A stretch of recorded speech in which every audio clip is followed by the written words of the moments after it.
before he started qualifying, but they had a lot of trouble with his car yesterday. The bonnet was up, they were up on axle stands a lot of the day. Didn't see him a lot during practice, and I guess the overnight, the extension of qualifying time. Well, let's have a look at the scores coming through. So Judge 3 said it was a 94-point run. Judge 2 said it was a 94-point run. This was in the first one. Judge 3 said it was a 96. That's an average of 96.7. That was better than the second run. Here goes to the top spot, 96.7 for Darren Kelly. I know there's probably one person that's rubbing his hands together right now seeing scores like that. It's all right, we don't have to mention that just yet. So 96.7 early doors for Darren Kelly, the second qualifier out of 26, and we already have, that's going to be hard to beat. Do you think? Well, yeah, it's way early to call. We've got a lot of cars to go. Wow.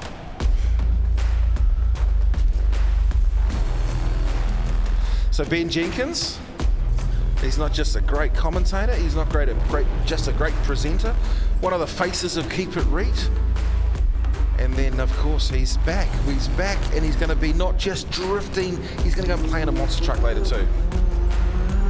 What a childhood dream to drive a monster truck. Ben Jenkins, I definitely envy him at the moment. So there's a couple of demonstration runs today. So for the monster trucks, and Ben Jenkins will be driving in the second.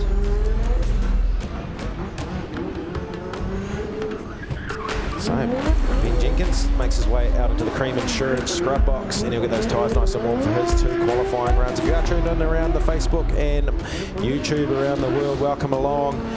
Try and keep an eye on that there and say good day to a few people. Let us know where you're tuning in from.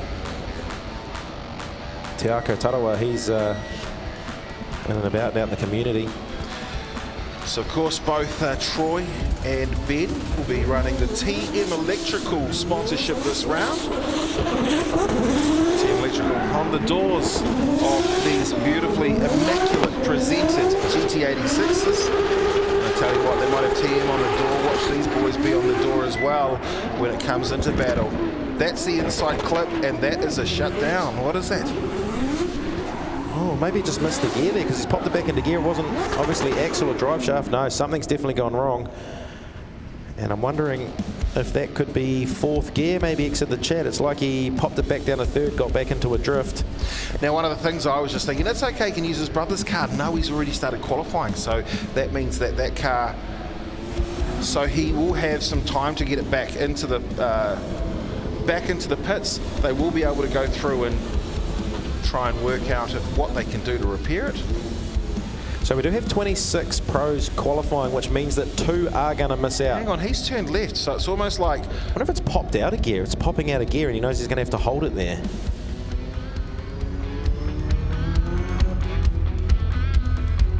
So, good morning, welcome along to Baypark Stadium. If you have come along, the crowd's slowly building, and come later on tonight, it's certainly going to be a huge crowd. The atmosphere, I'm looking extremely forward to getting out amongst that. Oh, it's later on. Great, isn't it? I know that there's so many people that love to come along. Talking about people that came along, we said yesterday that we could do with a truck that had the ability to pick up a car. Now you know about a truck that turned up. Yeah, we'll get a shout out for very shortly as Ben Jenkins leaves the line for the second of his qualifying runs. Let's see if he can get through there. He needs to bank his score if he wants to stay in that top 24. We're going to lose 2 of these pro drivers, but a good start this time around for Ben Jenkins. He's going to go through that switch point there, and this is the problem. No, he's got it back in gear now through the Dale ITM teardrop. I'm hoping that's just going to be a low score. Obviously, I think you probably nailed it on the head with. He hasn't fallen out of drift, but he's definitely got issues with the car. We're going to be needing some rectification.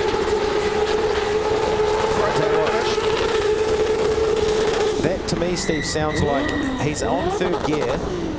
I reckon he's lost 4th gear, so he's got 3rd gear and he's just hung it out there and gone as hard as he can. And it was like, yeah, he chopped it into 4th as he went to hook back into 4th and just had all the revs and no drive. All right, we'll have a look and see, because I want to see if there's any reason to, I don't know, to say anything negative about this score, this run. When I say negative, I just don't want him to zero out. This was the only part I thought there might have been a problem. There isn't. He's maintaining his drift. Yeah. So that is going to be a scored run. Because right now, you've mentioned it, we run a top 24 bracket, which means we've got 26 pro drivers, 2 of them, you're going home via a grudge match first. Send it to the moon. If one person's going to be able to send it, it's going to be the Valvoline Vitua Tyres Frankenstein of the 07 man, because Jace Brown, hashtag because Nicky said so. All right, scores have come through for Jenkins, and he's come through with his top run of an 81, 84, 79, and 80, average score of 81. Let's see if Jace Brown has it. So Jace Brown and the Vitua Tyres, Nissan S14, Boss kitted up. 1UZ supercharged V8 sounding fantastic out there. Good looking car everywhere it goes. Jace Brown throwing it to Dale ITM, teardrop for the first time and getting right to that outer zone. Just ever so closely hanging on, and a good fill of that outer zone as he makes it move through the Repco switch. Riding on board with George from Inspire You Media. He's been our drone man since the get-go with the D1NZ. As he comes through and we watch Jace Brown bring that monster, taming the monster. I messaged him through the week. I said, how big is your wing? Because I want to put a camera out in the, which you'll see when they come underneath it. He said, I'm taking the wing off. I said, well, how big would it be? Because I'm still going to put it at that height. His suggestion was Dean Young in the Pro Sport Championship might have the tallest wing. I think I messaged Darren as well.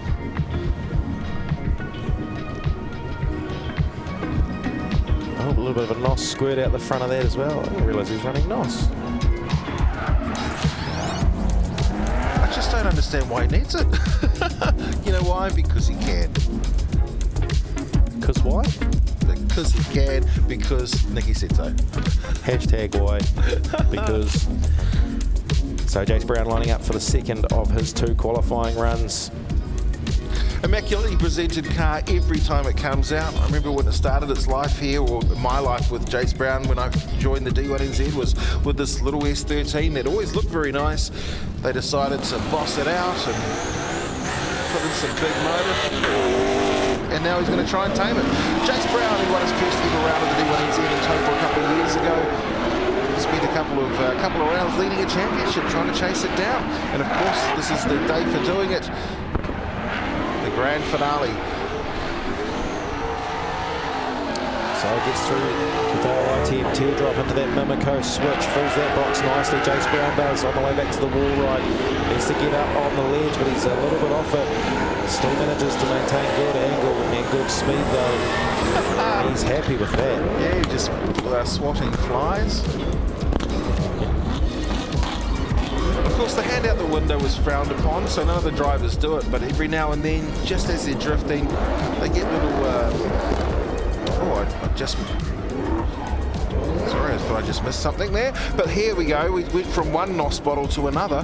This is Johnny Latham, we saw him at the top of the show. Out of the South Island, he's been building or rebuilding this car for a number of years. We saw him drifting maybe 3 or 4 seasons ago here with a D1NZ, and then he disappeared.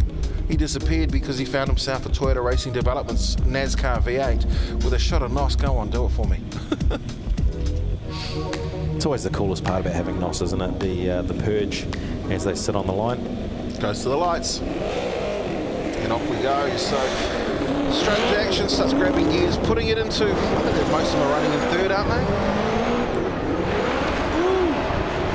Clean run to start. He's actually just brought the rear of the car down. You can see a slight adjustment to the front steering, but he throws it in, backs it right in, and starts making his way up the top. And that over rotation will force an over rotation.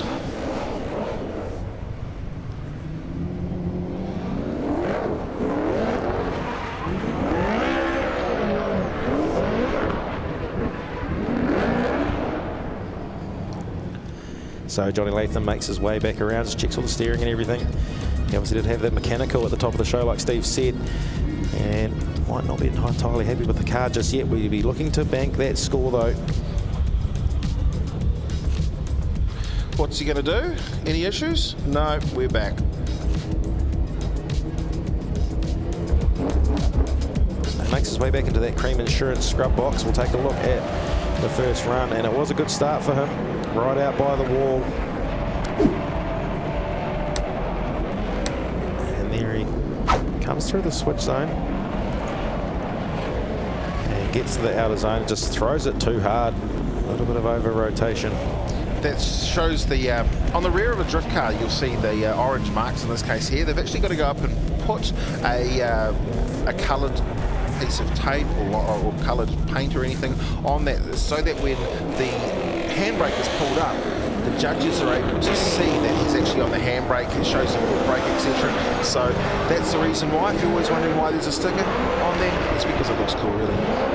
So we can hear that screaming TRD V8 of Johnny Latham, an absolutely good sounding V8, and he's dropped a wheel off there, a couple of wheels off. Going to be a deduction, he's kept it in drift though.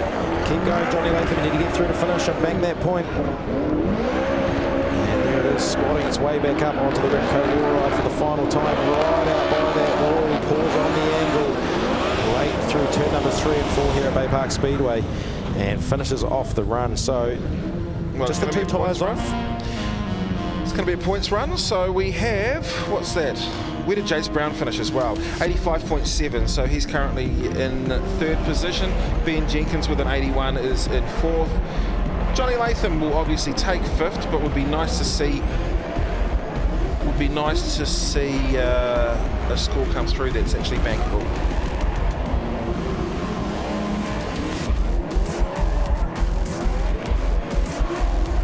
So we should have seen Adam Camplin at this stage here. So Adam Camplin campaigns the 2JZ powered Roofing Industries FC RX7. But sadly, we're not going to see a lot of Roofing Industries today because Adam Camplin has had to withdraw from competition following contact with the wall earlier on the day. I saw basically the result of that car, and the damage was, I think we were together, weren't we? Yeah, we were. It came in on the truck, and it was a collective sort of arch. TJ Motorsport on the back, he's got TM Electrical on the side. This is Troy Jenkins, North Shore Toyota Parts, looking after all those GT86 bits and pieces. Yeah, look at the start that Troy Jenkins has got. And he certainly got the wall ride on the lockdown there as he makes his way into the Dale ITM teardrop and filling that outer zone really nicely. Troy Jenkins getting that 86 around here really nicely, looks to fill that box as well on the way back in. Through the Mimlico switch, doing real good. He's to get right back up on the wall, which he's getting right out there as well. Pulls on the angle. A little bit shallow to finish there for Troy, but otherwise a good point scoring run for him.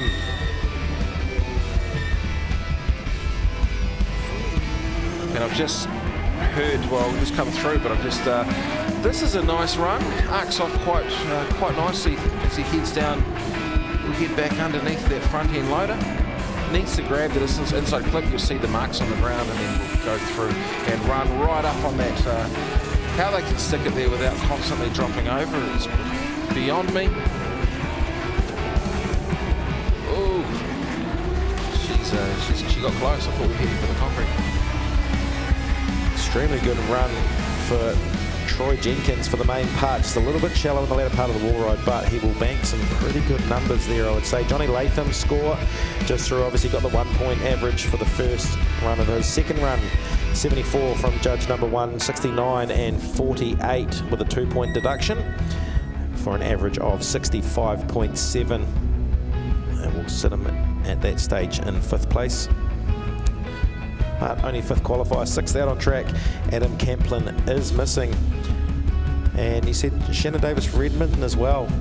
Yeah, so Shannon Davis Redmond has had to withdraw from competition. So that means that there'll be 2 drivers that won't qualify. All you need to do now is leave the line essentially, and you will qualify for the rest of them. So Troy Jenkins doing just that right now. Leaving the line and heading in. Oh, late initiation there from Troy Jenkins. Gets back up onto the Repco wall ride. Throw that 86 down into the Dale ITM sweeper. Oh, an over rotation. It's very uncharacteristic from not Troy great Jenkins. at all. So, what did he get on his first run? 70.3. So he still set a score. What do we got here? What is that by that wheel over there? That's I know what that is. That's random, guys. So Keith Lewis, one of our team in the ops team, he goes everywhere with these things here, and this thing has actually been smashed apart. He's had to glue it 3 or 4 times. And he's obviously just sitting there looking after Rex from Mimico's incredible case diggers. This 921G top loader, what is it, 16,000 kgs of force? I want to say 19,000, I think. Well, I'll go with 19. 19? I mean, I can give you 300 horsepower just by saying it. So Calvin Clark next out on track. Prime Avocados, the other of the green S13s out there this weekend. Himself and Cole Armstrong. Cole still sitting up there in second spot at the moment, qualifying wise. Armstrong plumbing on the other side. It's got the RB30 under the bonnet of this one, S13 with 650 horsepower. Calvin Clark heads off and through the Napa Auto Part Exhilaration Zone. Well, he's got Armstrong on the door. He's got Armstrong probably in his ear as well. Cole, he's not just his bro, he's his spotter most of the time. Prime Avocados as well. Calvin Clark, we've seen him, I think he's won a round of Pro Sport here in the past. Certainly podium before. Now up into the Pro Stakes. Still got the little SR under the bonnet. And here he comes. Oh, he's going to go and braze the concrete. Amplified Customs in the back. Good clean run off to the run there. Yeah, I actually said that it was an RB powered. And as soon as he left the line, I was like, that is the SR. Definitely sounds like the SR. So we'll take a look at the Dale ITM replay of Calvin Clark's first run. And a couple of metres off the clipping or outer zone there around the wall ride. Gets it into the Dale ITM teardrop and fills that outer zone really nicely there. Back through to the Mimico switch. Limitless tyres on the guards. I was through at Limitless Tyres last night. It was about, I don't know, midnight, and those guys were still working away, making sure that all these drivers from out of town had their wheel alignments done, doing everything they can. A huge shout out to Clayton Daly. Aiden was there as well. Ezra and as many of the team, making sure they could look after the Jordan Joyces, the Connor Halligans, and anyone else that needed help. And second run now for Calvin Clark. Throws that Prime Avocados. Armstrong plumbing S13 up onto the wall ride. And shows off a little bit early there to get himself nicely lined up for that in the clip. And into the Dale ITM teardrop. He'll fill the outer zone. And a good looking run here from Calvin Clark. We'll see how he goes. He was quite quick to get up on the wall, and right there, they don't seem to care about scratching up their cars, do they? For them, it's like, did I get it? Did I get it? There it is. So who's going to be our next driver up? Well, I can see it is.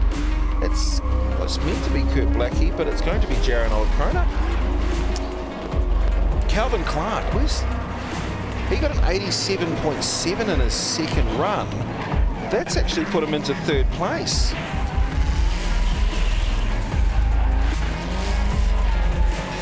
Kurt Blackie has made his way back out. He would have been in the green insurance scrub box. He was scrubbing.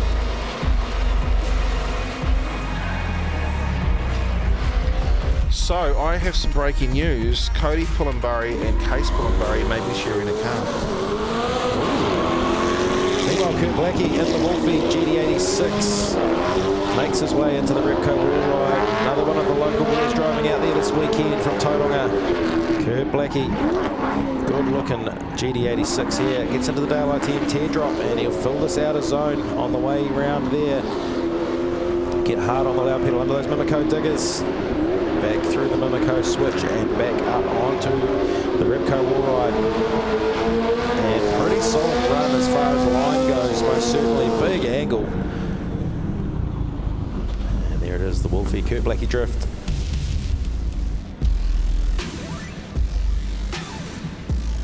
Good run from Kurt Blackie there. We'll take another look at it. Gets right up there onto the wall and up onto that ledge. So we spoke to the driver, spoke about it yesterday as well. If you haven't been here over the weekend, quite a few of the drivers tell us about how the wall there's a lot of camber on that corner, the turn 3 and 4 here at Baypark Stadium, and up the very top, about a metre from the concrete down to the concrete, as a somewhat of a tabletop or a ledge. Now, if you get your car up onto the ledge, sort of steers itself around there. If you fall off that ledge, you'll find yourself fighting your car to keep it up on the embankment, and it just drives you down towards the pole line. And you can show there, see there, Kurt Blackie was showing exactly what the tabletop does when you get the car up on there. It sits up there. He left the line for the second half of his qualifying run, Kurt Blackie. And there it is, shallow, so he's going to fight the car to get it back up, and he's touched the wall ever so slightly on his way around there. Switches through into the Dale ITM teardrop. And a good fill of the outer zone here, Kurt Blackie showing us how it's done here. And throws it through that clipping point, gets it back up onto the wall for the final time, and there it is up on that ledge, so it holds the car right out by that wall. And it won't be the first, it won't be the last time that I'll certainly speak about that ledge this weekend. And you can just see Kurt wasn't fighting to keep the car up on or off the cambered corner. It just sits right up there, and it's much easier. It's a nice touch and go.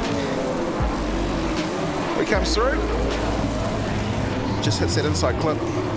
So I want to say the second run was a bit tidier than this first one. He went out there and was somewhat conservative, but those clipping points for the zones and the clipping points on the wall rides both looked better in the second half. So it looked for Kurt to better what his first score was as far as qualifying goes. So obviously we've got some big championship connotations going on with the potential that the Pullenbury brothers will be sharing a car. So yeah, I did have a chat to Cody and Casey earlier on about their cars, but before we go there, look at the beautiful Moxie in the background. That is a machine, isn't it? Same as the machine on track though, Jaron Olive Krona V12 Hartley Motorsport twin turbo. Oh, trouble for Jaron early on. So is that a reinitiation or a 1 point score? I guess he snapped in, he may get scored right down, but of course he's got a lot of work to do to... Jaron looked really good in practice yesterday. He was putting that thing right out by the wall, which is something I wouldn't want to do. The beautiful Lexus, extremely well prepared, that car. Parts trader on the side. And he's got himself back out there. And there's the wall ride we're looking for. Look at that. So kind of finishes strong, but let's go through and we'll just talk now about what's happened. When I found out, I know Pullenburys are literally just next door to us, so okay. I've just gone in, I've talked to the team, and I said, what happened? What's happened? Are you guys sharing a car?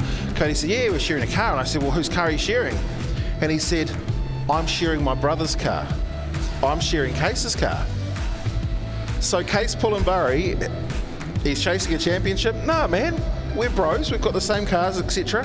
I don't care that I'm chasing the championship, I want my brother out there drifting as well. So, Case has given his car to Cody so that they can both drift it. How good is that? How cool is that?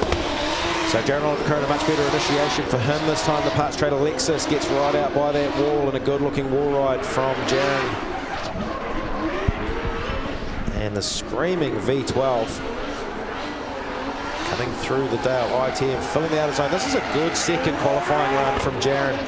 Gets to through the Mimico switch zone, gets his way back out onto the Repco wall ride for the final time in qualifying, and there it is, sticking that rear quarter all the way to the concrete, all the way around. Good angle.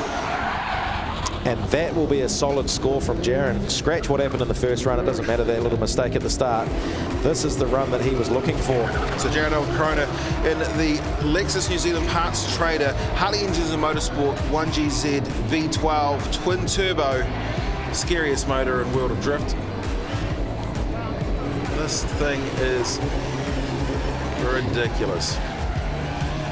So he'll fly underneath the Mimico switch and head back up onto that Repco wall ride. Makes his way back around and will head back down onto the front, straight here at Baypark. And man, that's a great drive. Let's have a look and see what the points... So I can tell you his first run was only worth a 62.7. We're still waiting to see what the second run will be. This is James McManaway though. It's a supercharged LS under the bonnet. No, this one's got the RB on it, eh? Yep, that's the RB30. Okay. Sorry, R32 RB powered one. See, this isn't easy because they keep on swapping cars, so we go up and get it ready. There goes our judges. So on the far left-hand side is JT, Jairus Faredo, Andrew Redwood, and of course Joel Counter. And great to see Coleman here in the back there. He's with charge of, oh look, there's a good touch and go again. Here's a James McManaway. He had a big contact with the wall. Remember that the three-car battle train that we were seeing late last night? What was that? And he had the big problems. And McManaway now making his way through qualifying run number 1. Didn't quite catch what happened on the way into the Dale ITM teardrop there, but back out onto the wall ride and sticking that R32's rear guard. That's good. Look at that. Points through for Jaron Olive Kroner's past previous run, 91 points for third position, Jaron Olive Kroner. Still in behind Darren Kelly on a 96.7 and Cole Armstrong on a 91.3. So McManaway. Shout out to everyone watching here, of course, at Mercury Baypark Stadium. Shout out to everyone watching on Facebook, on YouTube. Tell us where you're from. Tell us where you're watching from today. Hello to Mr. Grumpy Ninja himself, Warren. He's just said good morning. He's always one that's there and thereabouts, isn't he, Warren? He'll spit some good facts through as well, actually. Just under 400 people watching. Yeah, between Coleman, who looks after all of our stats and stuff, he does it with a computer. Mr. Grumpy Ninja, Warren's here, he does it with his brain. What is that in his... It's something cuddle. It's I'm too scared to know what that is. Is that a sticker or is it actually It's probably got something to do with Luke Fink, I would imagine. Oh, most things have a lot to do with Luke Fink. Best thing about Luke Fink this weekend, he bought his wife Tiana. He's actually manageable. So James McManaway, JDM Motorsport, throws that R32 into the Dale ITM teardrop. No mistake from him this time as he makes his way around that wall, the clipping zone there. And he's going to get back out onto the Repco wall ride, stick that right rear guard into the concrete. And there it is, the proximity. Look at the wall ride from James McManaway. He comes back through to finish off his run. Of course, just before James, we were due to see Shannon Davison Redmond out there. He has also withdrawn along with Adam Camplin after damage in practice. So next driver out. Well, actually, let's just finish this one here off. EFI and Turbo JDM. What is he? He's an Australian Kiwi that spends most of his life in Fiji. That's exactly what he is these days, actually. And look at Pikachu just hanging on to that heart for dear life in the window. And one of the judges did give him a 1. Joel Counter gave him a 1 in the first run, which gave him an average of 36.3. But that second run for James McManaway, after an 88 from Andrew Redwood, an 86 from Joel Counter, and a 96 from Jairus Faredo, gives him an average of 90 points. Back to the action, though. First run of the day in qualifying for Adam Davies. Adam Davies in the Ryker 24/7 Mimico Napa Auto Parts. It's a 20B rotary engine under the bonnet of that 180. That's a nice way to take it out of the teardrop. He'll make his way through, switching up onto the Repco wall ride again. Yeah, Repco wall ride, he certainly gave it to it in the first half of his run on the way out to the teardrop. As you can see, the bumper just hanging on for dear life there and doing a pretty good job. That's going to be a solid score from Adam. Beautiful Well sounding 20B rotary under that Nissan 180. Well done, Liam Smith. He's enjoying watching in Australia. G'day, Kevin, watching from New Caledonia. Mark Blackie from Newcastle, New South Wales in Australia. Ashburton, the sunshine state of Brisbane. That's Carl Pat. Luke Ritchie's watching in Auckland. All right, well, this is Adam Davies. He's got a 20B, 180 SX chassis, 850. That's live. What do you reckon? Man, Willie's ruthless, eh? Yeah. Just got rid of that bumper corner. So I think, from what I understand, Rex Davies has just watched that. I mean, he might be in the broadcasting truck just seeing what the operations centre, the hive of activity, and he's just seen his trusty bumper getting torn apart. Hello, Rex, you're a great man. So Adam Davies initiation, a bit shallow for this time for Adam. Not the initiation he's looking for through the Repco wall ride. Comes through into the switch. He's going to make his way into the Dale ITM teardrop right now and try and fill this out of zone by those green cones. He's done a good job there, Adam Davies. Back under those Mimico diggers. And through that switch box there, back up into the Repco wall ride for the final time for his qualifying session. Well, they'll come through absolutely singing a song out there with that 20B rotary.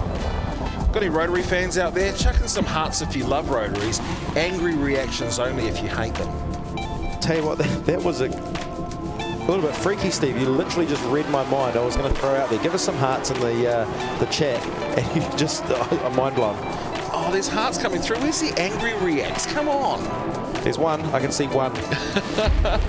Where's all the hearts? Come on. I'm just going to start tapping that one. Heart. The one that hates. Oh, look, they're even pumping through the hearts on there. Hello to everyone in New Caledonia. You'll be watching your favourite man. Hey, Tukoroa. We've got some Tukoroa fans. Helen Webbs in Kalgoorlie in Western Australia.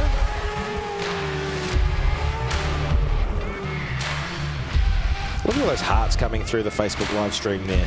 Yeah, go Sean Stewart.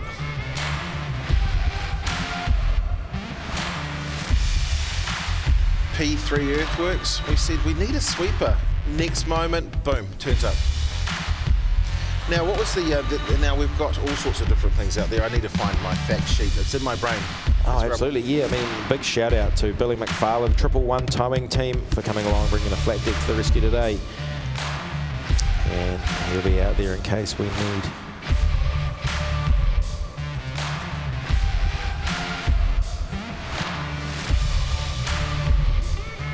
Of course, our judges this morning, all throughout the whole day. We've got 9 hours of drifting, I understand, as we have Andrew Redwood. What is this? Joel Counter. That must be Jaron Olive. It's got to be Jaron Olive Crotas. Yeah. Andrew Redwood, Joel Counter, Jared Wharedo upstairs.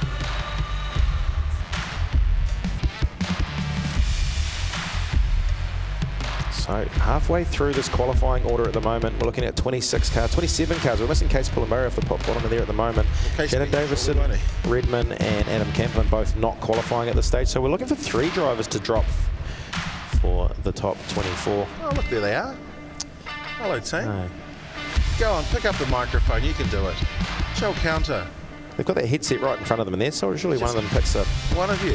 You can do it. Don't be scared. Someone loves a chat. Come it's on. in front of Joel's like, I'm not looking at it. But anyway, look, we've got our very first Drift King on the left-hand side. Andrew's looking at it. Keg's going to go up and say, oi, you guys, you've got to talk. We're going to chat to one of them. There's the headset there. Yeah, Jar. Well, where is it? Where is it? There it is. He's looking pretty confused We'll there. talk to Coleman instead. Yeah, look. So the crowd is still building. It's going to get better and better and better. Beautiful day in the sun there, out there. Of course, make sure you do slip, slop and slap. We don't want you getting burned. It's a long, long day ahead of us here at Mercury Baypark Stadium. It is the grand finale. It is the final round, round number 5 of the championship. The championship of Repco. Now, all of these drivers, they went for a drive down the mountain the other day. Went all the way down the mount, parked up in front of Tay Street, just happened to be outside of the Daly's residence. And I got told, hey, Steve, do you want to come for a ride? I was like, yeah, I'd love to. In the West Plastering, Jason Overbuilders, Zach Nova, RHP, Reed and Harrison Performance. Do you think that's why he gave me a drive, so that I mentioned all the sponsors? Well, I think maybe he just likes you. Nah, that can't be true. He's mildly okay at times, is our Sam West. Gone for all the red accents. We were close, but he lost our 14-day Snapchat streak. that is the height of losing a friendship. Yeah. Breaking a snap streak. All right, well, this is a 2JZ God's Motor 180S6. This is Sam West. You once said this guy's so good he's going to top qualify. That was his first ever outing in Tokyo. How did he go? And he top qualified. You said he would win the round. How did he go? He still won the round as well. Well, let's see what he can do. Let's just see if we can curse this man.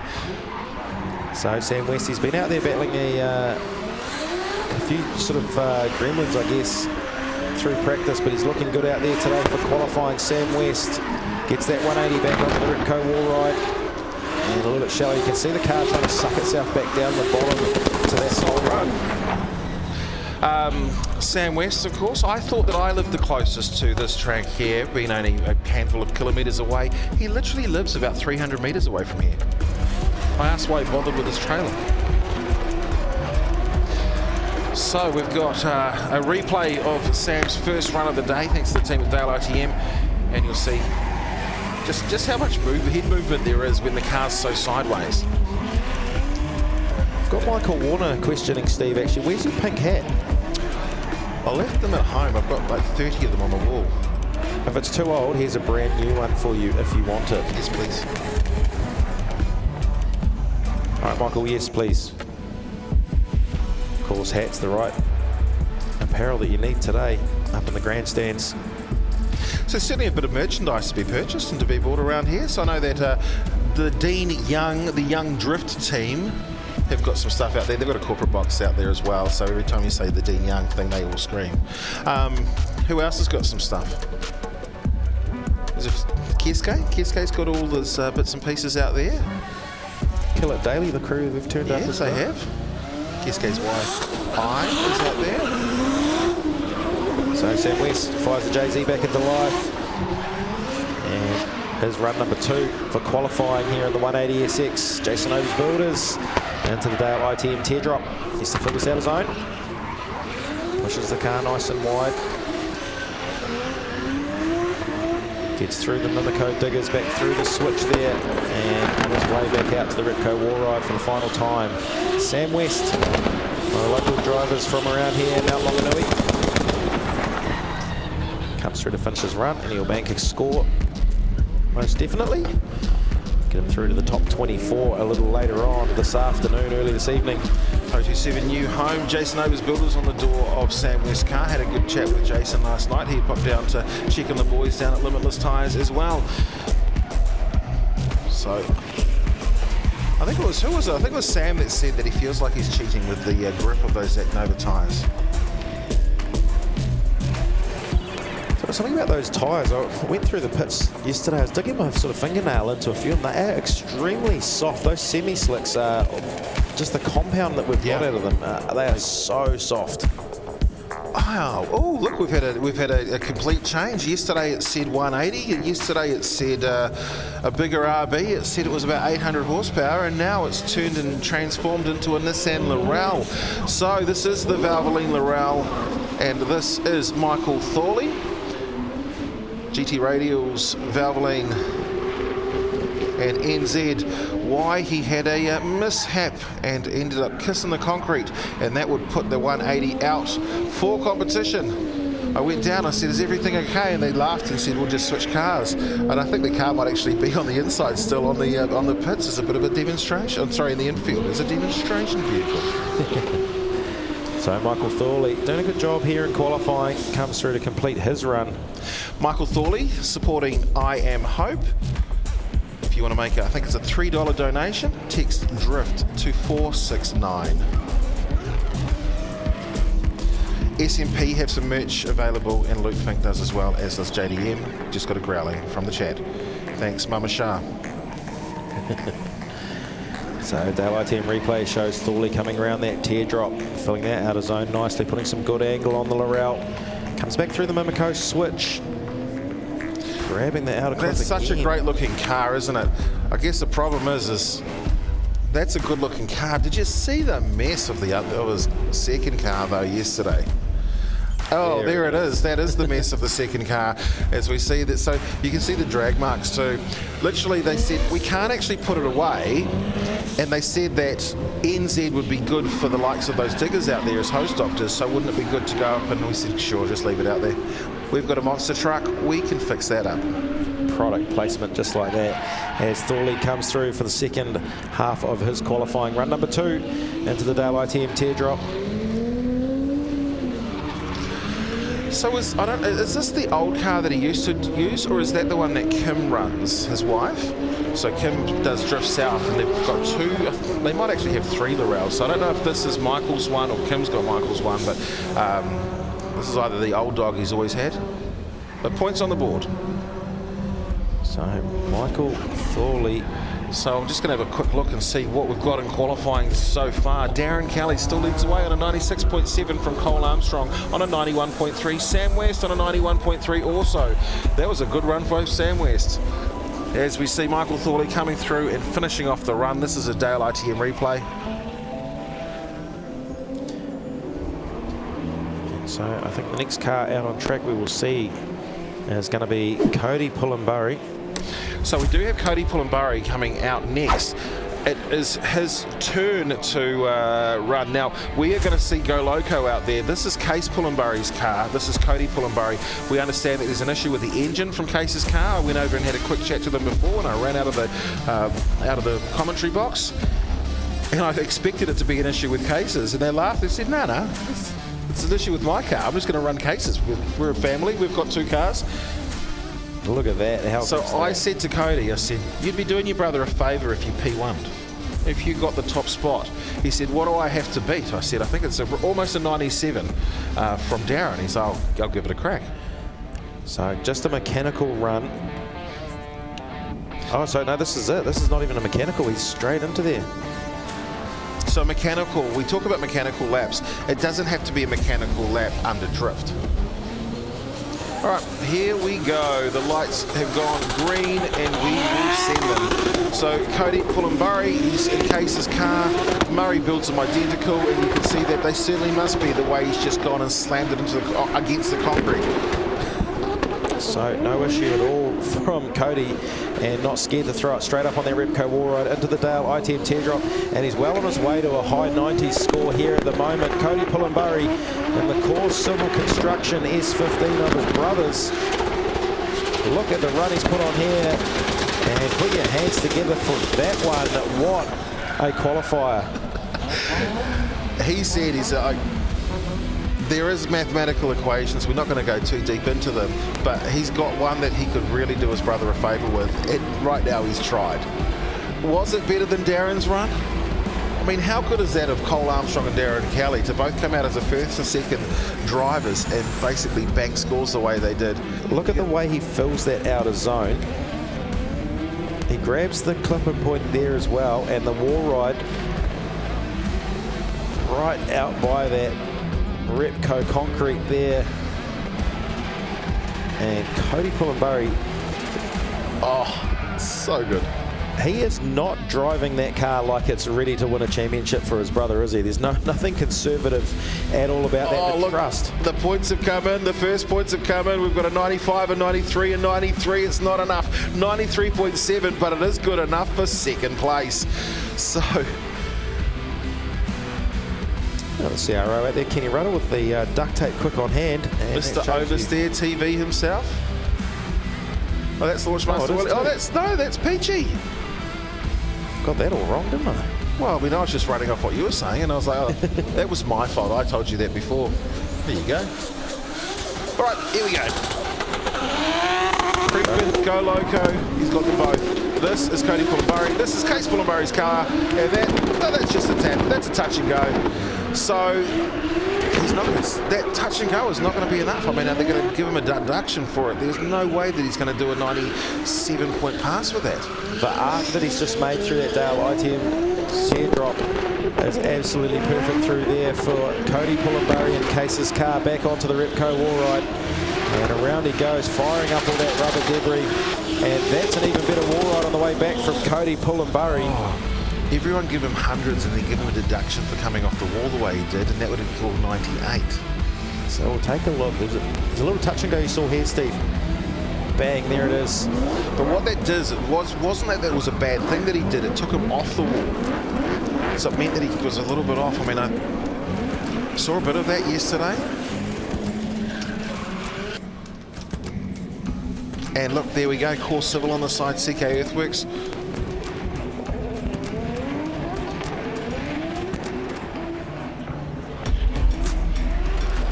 Round he comes. Look at the wall ride on the way back. So good.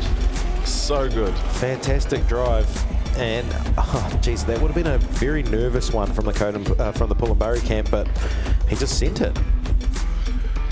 So we've got the drone flying around. We understand that there's a bit of S15 out there. I'd say they're the remnants of a, or the remains of a tail light somewhere. She'll be right, mate. She'll be right. Getting down to the tail end of pro qualifying. This is our 18th qualifier. There are 26 in total, with 2 guys that are in a pretty good position to follow. Hang on, we say we've got 26. This might be 26 or 27. Only because I see that after the 26 driver should be Case Pullenbury, yeah. Yeah, where are you? Is Bruce Tannock not here? He's not here this weekend, is he? No, he's not. So Bruce, come back and we'll keep talking about Mag and Turbo. So here comes Clayton Daly. Good looking run. So Reed and Harrison Performance, LSX, supercharged Supra. Throws it into the Dale ITM teardrop. This is a good looking run from Clayton Daly here.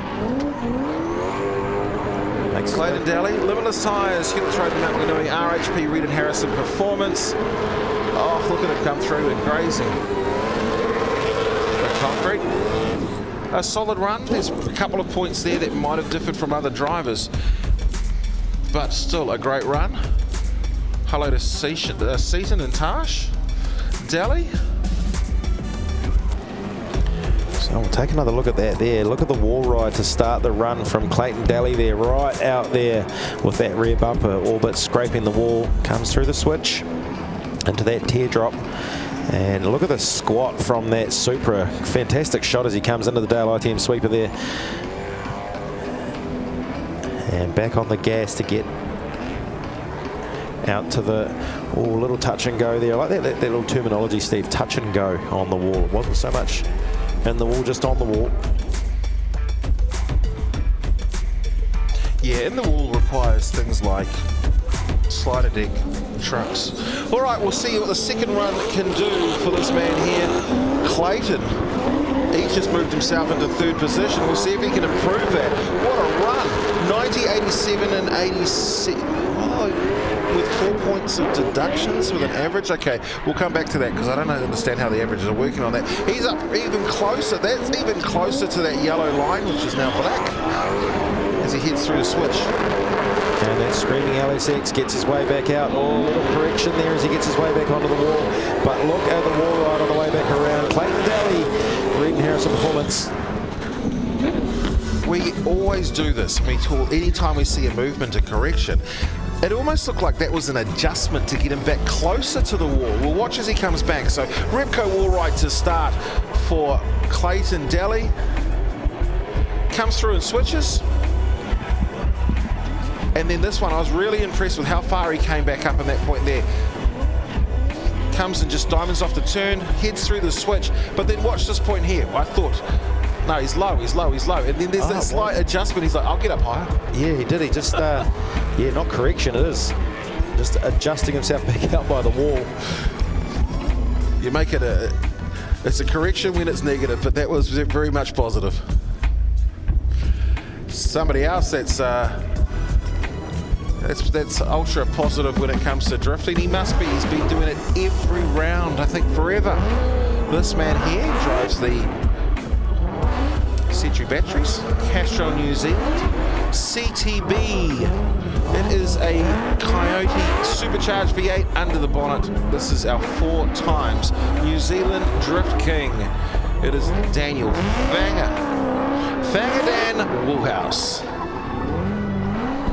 So down to our final 10 runners out of the 26 that we have qualifying. Of course, 2 of them, Shannon Davis-Redmond and Adam Camplin, are both not qualifying, withdrawing from the event. So we will see every car that we see into the top 24.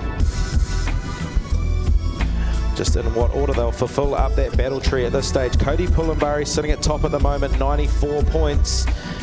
Over Darren Kelly early on, setting that 92.7, and Cole Armstrong still hanging on to 3rd. That's a top 3 in qualifying as they sit. Well, let's see what Dan can do in the mighty Mustang, grabbing gears is. And off he goes. He starts with big angle, and here he comes right out by the wall. If there's anyone that knows his way around Baypark, as far as the drift circuit goes, it's certainly Fanga Dan. Nice and shallow through there, and we see cars that set themselves up for the Dale ITM teardrop fantastically as they go through there. This is a good run from Fanga Dan in that Mustang, working that big Mustang through the circuit. Well, he's not quite up. One of the things, I was going to say he's not up by the wall, but he just starts making his way slowly back there. That's a solid run. How solid a run is it? Clayton Daly has got a 12th position. So he got an 87 with 4-point deduction and then got an 85.3. So, Daniel Woolhouse, Fanga Dan. Yeah, right out by the wall to start off his run here. And the bit that sticks out for me there is how shallow he was through that switch there under the case, the front end loader in the way. Yeah. What that does is sets himself up to fill that outer zone through the teardrop just so amazingly. Actually, that's probably one of the better switches. Fanga's moved into second place. He got a 96, an 89 and a 95. Who's scoring low today? Oh, Joel Counter was actually the one who said, no, I don't think it was as good.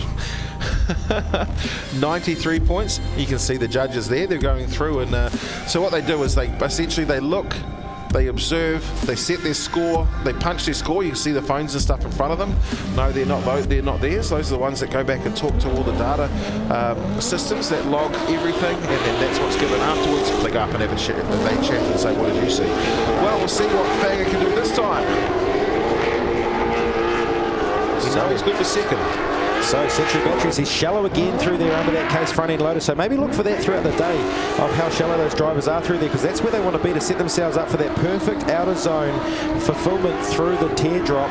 And Fanga Dan, Castro on the door, Century Batteries on the other side as he throws it up into the Repco wall run for the final time. I'm going to say this is even better. That rubber on the window. Go on, Inspire You Media. You can land inside the cockpit. And I'm going to go out here, Steve, and say I think that score there is going to be better than his first run from Fanga Dan Woolhouse. And that Mustang, we'll take a look at it. So I'm just having a look at some of the scores and stuff. So a 96, a 94, and a 94 is what Darren Kelly got. Okay, we've had it. Okay, there was added deductions on this one here for Darren Kelly. So we see the scores have come in. The scores that we look at are provisional. It's quite clear they're provisional. Cody Pullenbury has actually moved to the top with a 94. Fanga Dan is in second place. Darren Kelly is now in third from Cole Armstrong. So Darren Kelly and Cole Armstrong both had a 2-point deduction to their scores, which brought them down. Actually, that is a good reminder to everyone as well, Steve. Yes, the deductions. This is obviously provisional points that we are reading out. As Jeremy Slammett now makes his way out of the drift section, JDM Racing. This is the Supra from out of New Caledonia. They call him the New Caledonian Kid. Well, I do, and it'll stick. Bonjour to everybody watching in New Caledonia. Great country, great place. And this is another good run from a pro driver here, Jeremy Slammett, getting back out onto that wall ride on the way back through. But yes, just going back to it, of course, we have the fact that the deductions that come, they don't get added to what myself and Steve see.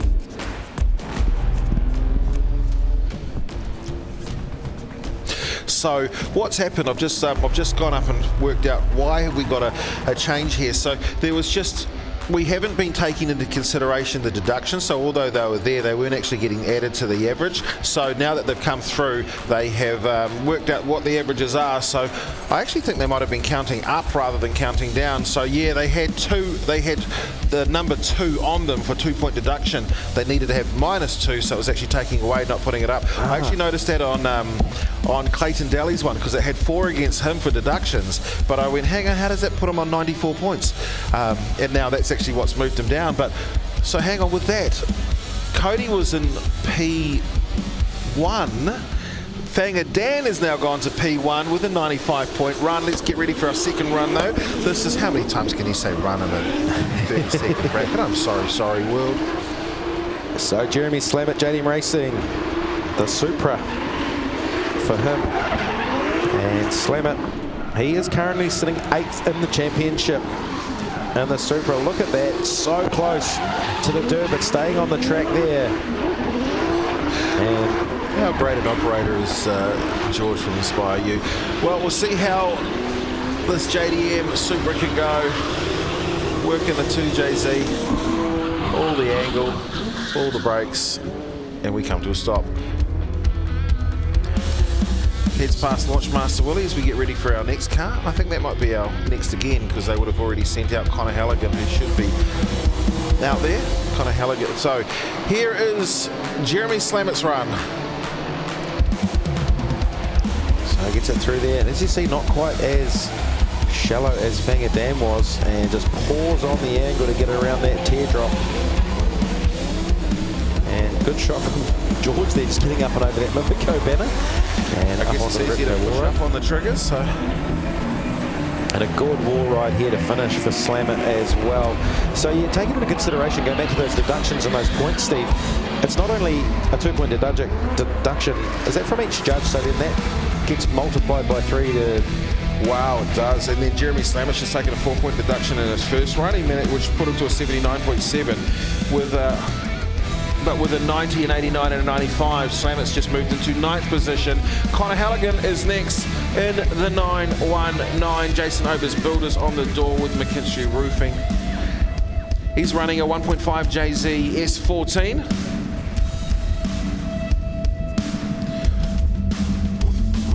But as we've said to you before, as we'll say to you again, welcome! This is the grand finale of the Repco D1NZ Mercury Baypark Stadium. Let's see how they go as Connor Halligan gets released down the line. He's going to head down the Napa Auto Parts acceleration zone. And you'll see him grabbing gears before making his way up onto the Repco wall ride. Strong run out of the wall ride before heading through to the Dale ITM teardrop. So gets in there and throws it hard, pours on the angle, gets back on the loud pedal for Connor Halligan there, pours the angle on even more as he goes through the Mimico switch, picks up that outer clip and back onto the Repco wall ride. Well, he'll come through and finish the lap a little bit off the desired line. He's probably going to be scored down for that in comparison to the others. So that was a good shot. We haven't seen a driver for some time actually get off the top of that lip, so it shows you there that Connor was fighting to get the car either back up on the wall ride or just keep it mid-track. The switch there, nice and fast, and throws it nice and hard, keeping the wheel speed. Didn't even have to touch the handbrake or the left foot brake on the way into the Dale ITM teardrop, did Connor, and just poured on the angle on the way back out. And the smoke coming off the side of the Jason Ober's Builders S14 from out of Topor. Connor Halligan laying down a score. So you can see the smoke just lingering around the stadium as Connor leaves the line for the second half of his qualifying run number 2. And there he is, just about a metre off the wall. He wants to push it right up there. The smoke certainly lingering around the stadium as Connor shoots through under that case front end loader and into the teardrop. Oh, look at the fulfillment of the outer zone there through the teardrop. Oh, he's over-rotated himself, Connor, on the way through the Mimico switch, and that will be the end of that run for him. So just the 5 qualifiers to go. We'll run through the top 10 in reverse order. Connor Halligan, with his first run, he's got 87.7 points. And so that's enough for him to get up into 10th spot. Jeremy Slamet sits in 9th place, 88 points. 88.7 for Kurt Blackie is an 8th spot. 7th spot belongs to James McManaway, who's tied with Adam Davies on 90 points, also in 6th spot. We take a look at the top 5. Well, as we move to the top 5, Jared Olafcroner, a great run for him with a 91-point run. Cole Armstrong, 91.3 for 4th. Now Darren Kelly with the deductions coming in a downwards position, 92.7. Then we go up to Cody Pullenburry, try to get there for his bro, 94, but Fanga Dan's like, no, if I'm going to go out, I'm going to be the one who's going to set what happens with the championship. 95 points for the top spot. So 95 points, the benchmark that's been set by the current and 4-time champion Fangadan Woolhouse. We know if anyone's going to be able to knock that off, we've got Jordan Joyce, Sean Potros, Taylor James, Dave Steedman and Luke Fink. These guys are all capable of it. Oh, and of course Case Pullenburry as well. So 6 qualifiers to come. Still your championship points leader, but here he is, Jordan Joyce, the first of the Elite Performance. Jordan Joyce in the Elite Performance Stock Street S14. He spent some time down at Limitless Tyres last night. Had caught up with him and his team. They said, Steve, is there any way we can get our car back into Baypark? So Jordan Joyce doing a good job through the wall ride. Not as close as we know Jordan can be, but being a bit conservative at this stage. Wants to bank a score, make sure he's in that main game. Round through the Dale ITM teardrop. Looking really good through this first half of this run. Jordan Joyce certainly is. He's been looking good this entire championship.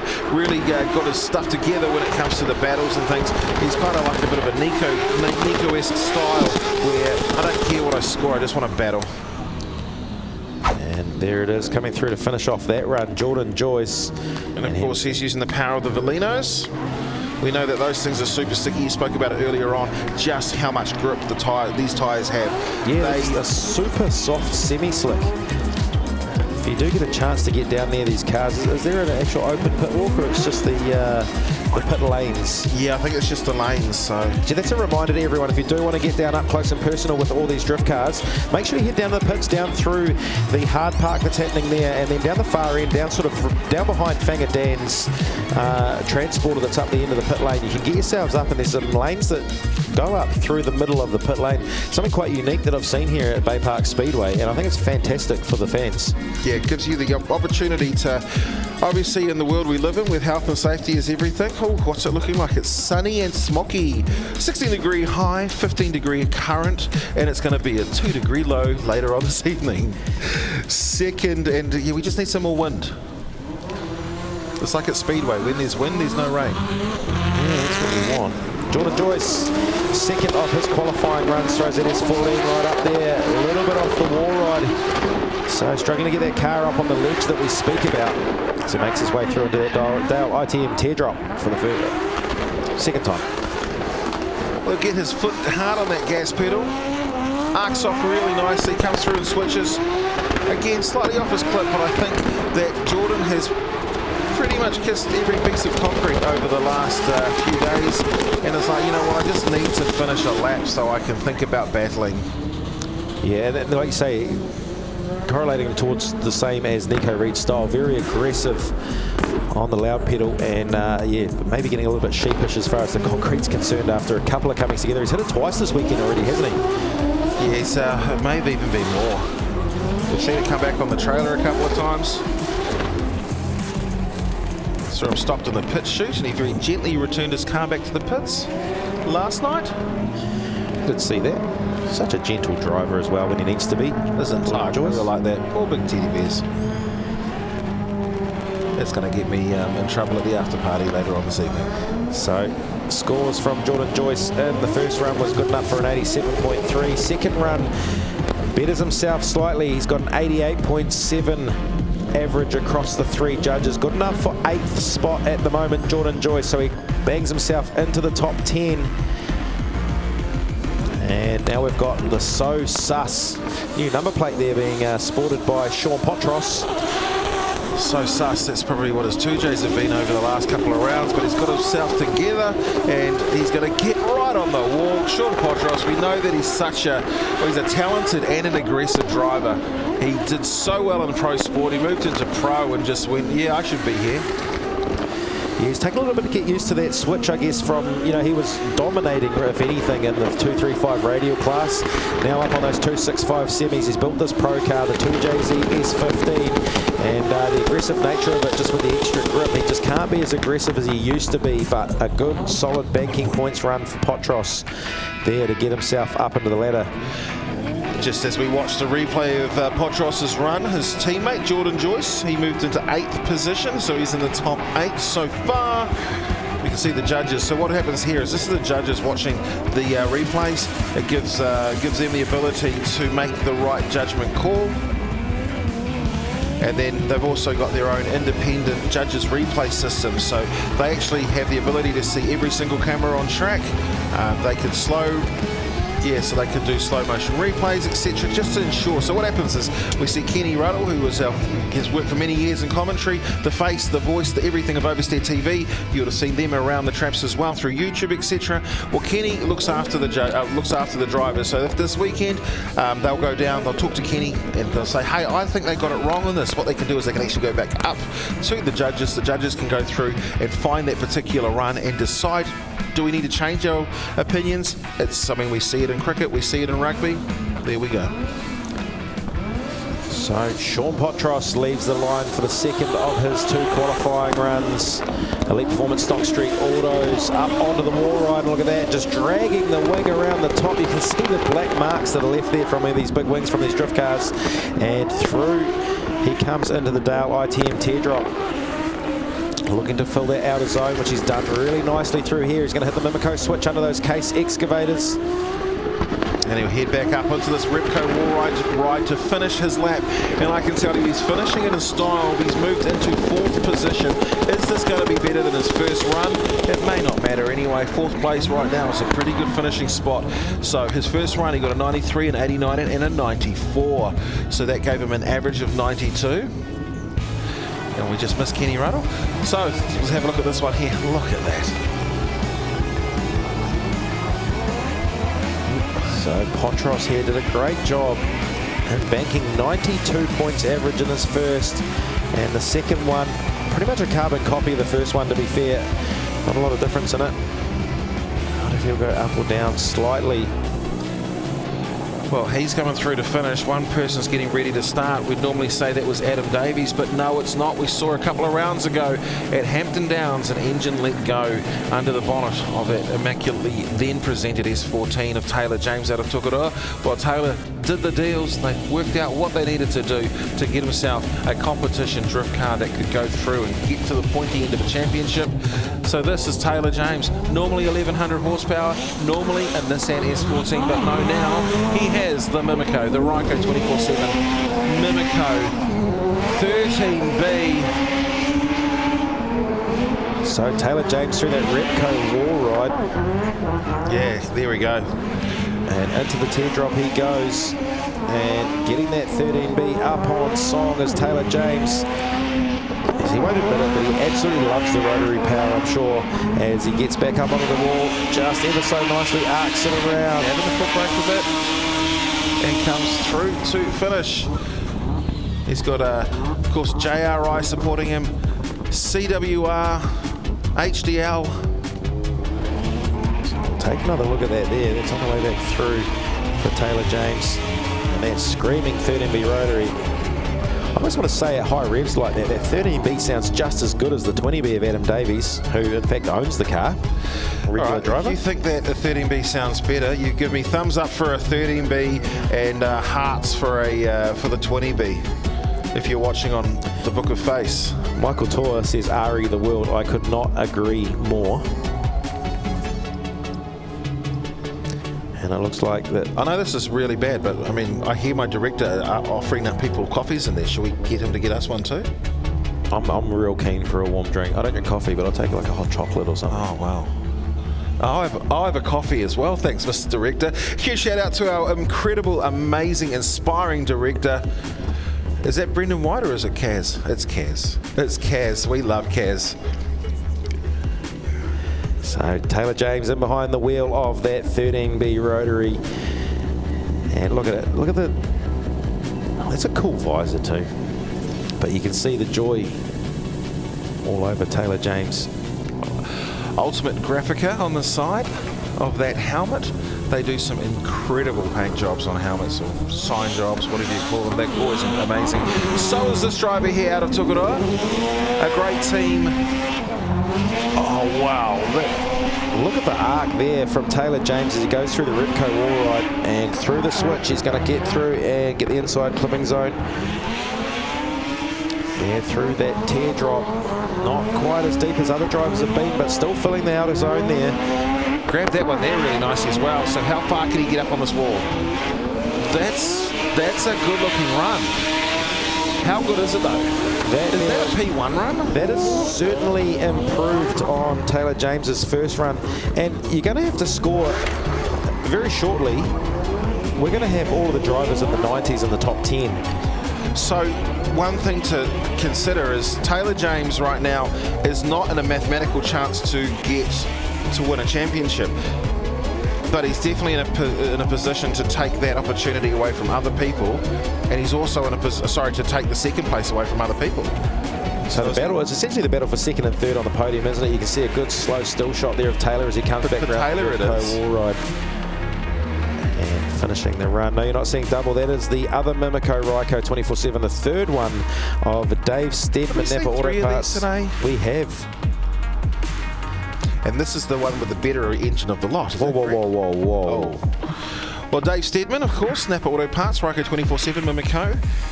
And on his roof, he's got Vehicle Service Centre here in Mount Maunganui.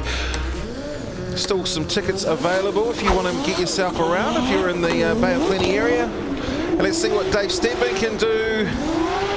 Now, this one is actually an extremely important run. We won't go too far into it. Use your brains. Taylor James has gone to P1 as well, 98.3. Wow. Oh, wow. And a 99 in there as well. Okay, back to Dave.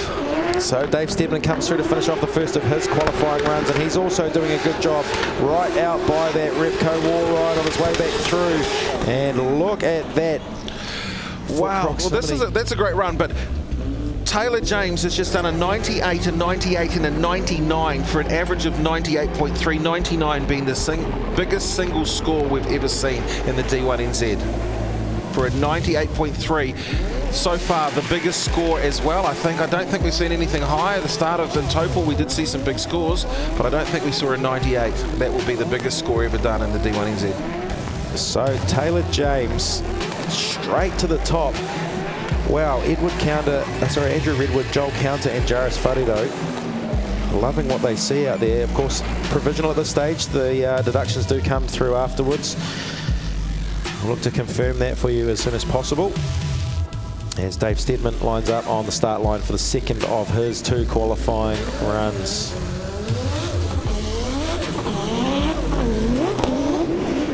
All right, well, big angle. Come on, Dave, you need to put on the biggest run of your life right now. And just on the limiter, Dave Steadman into the Adele ITM teardrop. And look at the outer zone there. Doing a fantastic job in under the Mimico banner. And filling that outer zone really nicely as well. So Dave Steadman, solid run here. Look to see Dave dig himself deep into the top 10 as well with a 90-point run.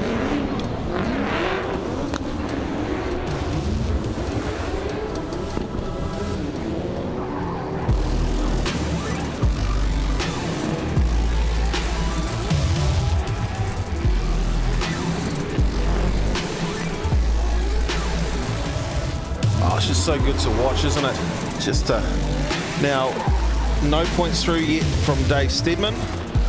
I know the judges will be spending a lot of time deliberating on this run and the next. Taylor James still sitting on the top. I can't believe that run. 98.3 average across three judges. Look at that from Steadman, just good proximity. He's happy with that one, just getting rid of the flies out of the inside of the cab of that S14. Next on the line we have Luke Fink from out of Australia, the LS Turbo 180. Gee, that's the supercharged S15, I believe, by the looks of that. So he's another man that's going to have to absolutely pump down the lap of his life. Look at the squat from the back of the S15 there. He is an aggressive driving style from Luke Fink. He's loving being out there in the concrete jungle. And a couple of the practice runs I saw this morning from him, he was getting up close and personal with the concrete, which he's done right there, right on cue as he goes around the Repco. He's holding it there too. He's such a skillful driver. Literally got into Auckland Airport yesterday, him and his wife Tiana, via a accidental mishap of grabbing their kid's passport instead of their own. They've been in Japan all week, or for the last couple of weeks. And so we see all these amazing JDM machines. all these amazing Japanese machines, of course, in Japan. So what did Luke Fink do? He took a Barra Falcon, a Barra-powered Falcon, so that he could go up and skid around in a Bisu. Tell me you're Australian without telling me you're Australian in a Bisu. So there's the end of the run there. Dave Steedman scores both a 91.7 and a 91.3, so 91.7 points. Good enough for 6th spot. So Luke Fink, we haven't seen any scores come through, and the judges, we'll be waiting for their scores to come through. As we wait for Luke Fink, and we'll release him down the front straight here. He's on the wall, and he's got a lot. He started to arc off a little bit sooner. He did adjust himself back to get out on the wall to finish off that wall ride. And you can see the helmet movements of him, the squatting, the aggressive nature of Luke Fink. He has filled that outer zone right to the edge of the teardrop, brings it back through the Mimico switch on the way back under the diggers onto the way to the wall ride for the final time. Luke Fink in qualifying. Come on, Luke, you can do it. And look at that, he's ever so close without touching. And just like that, ladies and gentlemen, put your hands together. Luke Fink from out of Australia, JDM Racing, EFI Turbo on the rear guards of that one there. And this one here has to be better than the second run. Well, his first one, he got quite a heavy deduction, 0.2 across the board, so that actually brought him into 88-point run. So 14th place. We're waiting for the second run to see if he can improve before we go down to our next driver.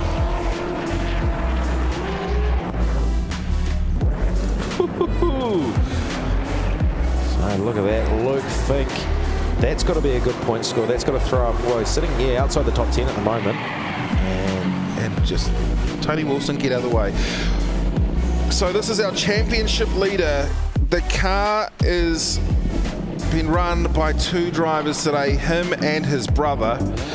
This guy here moved into the Pro Sport Championship only a handful of years ago. He won it last year. He took every single round. He won the lot. There was only one round he didn't top qualify, and currently he is leading the championship, and he is right on the wall. This is Case Pullenbury. Case Pullenbury, he started as a young kid, and now he is turning into the man. Go Loco on the bumper as he comes and slides it through the Dale ITM teardrop. He's got the core civil construction on the door, and he's getting CK Earthworks right up on the concrete. This is the man who is chasing a title. This is the man who is trying to get there in emphatic style. Case Pullenbury. Wow, what an absolute cream run from the core civil construction S15 there. Let's take another look at it on the Dale ITM replay. And right out there, just dragging the ass of the S15 around the wall. And then through the switch there under the Case Earth Movers into the Dale ITM teardrop. Tony, you said us. Look at that. I did it. That's right, we're only on Facebook at the moment. What a run. And at this point here, I had to clench my shoulders as he gets...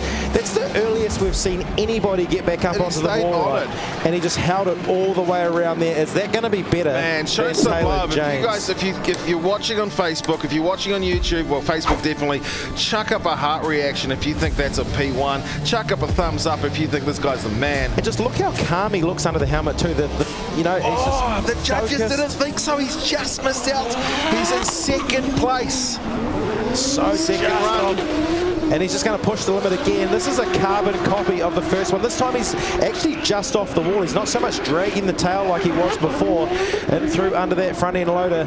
And this time, can he get it right out? And he's going to sit right on the edge of the contract, perfectly on that yellow line. Look at that. Back into the Mimico switch, through that clip box and back. Look how early he gets back on that wall. And the Repco wall ride, this time he's just off the wall again.